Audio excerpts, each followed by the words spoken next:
ছিল 1000 বাড়িয়েছেন, এতে কিছু হয় না।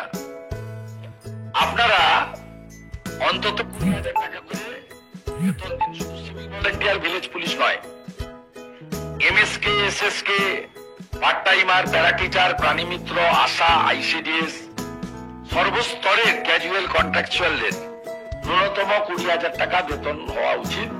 এটা আপনারা জানেন। 10 তারিখে আমি যখন চন্দ্রিমা ভট্টাচার্য বক্তব্যের আগে 15 মিনিট স্পিচ দিয়েছিলাম, সেখানে কিন্তু আমি এই বিষয়ে উল্লেখ করেছিলাম। আমি মাননীয় আমার ভাই বোন সিভিক ভলেন্টিয়ারদের অনুরোধ করব, এই ডাটাগুলো নিচ্ছে আপনাদের কাছ থেকে, পোস্টাল ব্যালট গুলো নেবে বলে। সামনে লোকসভা ভোট, তৃণমূলের হার প্রায় সুনিশ্চিত।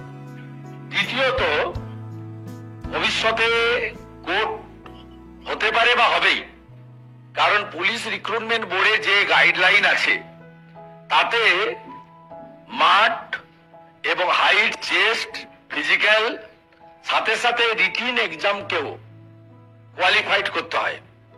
রাজ্য সরকার আপনাদের সমকাজে সমবেতন না দিয়ে এক লপ্তে উড়িষ্যা বা বিহার সরকারের মতো পার্মানেন্ট না করে আপনাদেরকে এই ফর্মটা ফিল আপ করছে জুনিয়র কনস্টেবলের দৌড়ে রাখার জন্য। তাতে যে গলতটা মাননীয় মুখ্যমন্ত্রী করছেন সেটা হলো, পুলিশ রিক্রুটমেন্ট রুলস যেটা আছে সেই রুলসকে কিন্তু তিনি পরিবর্তন করেননি।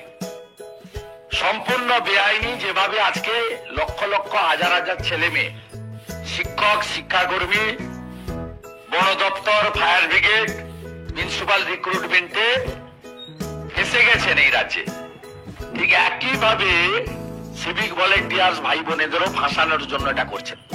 আপনারা সমস্বরে দাবি তুলুন, আগে পুলিশ রিক্রুটমেন্ট রুলকে চেঞ্জ করুন, রুলস চেঞ্জ করুন, বিধানসভাতে রিক্রুটমেন্ট রুলস এর আইন বদল করুন, তারপরে এই ভাওতাবাজি দিন আর সদিচ্ছা থাকুন। এটা দুটো কারণ, একটা হচ্ছে সবাই জানে 2014 সালে মার্চের 1 তারিখ বা 2 তারিখ ভোট ঘোষণা হয়েছিল, 2019 সালে 10 তারিখে ঘোষণা হয়েছিল মার্চের।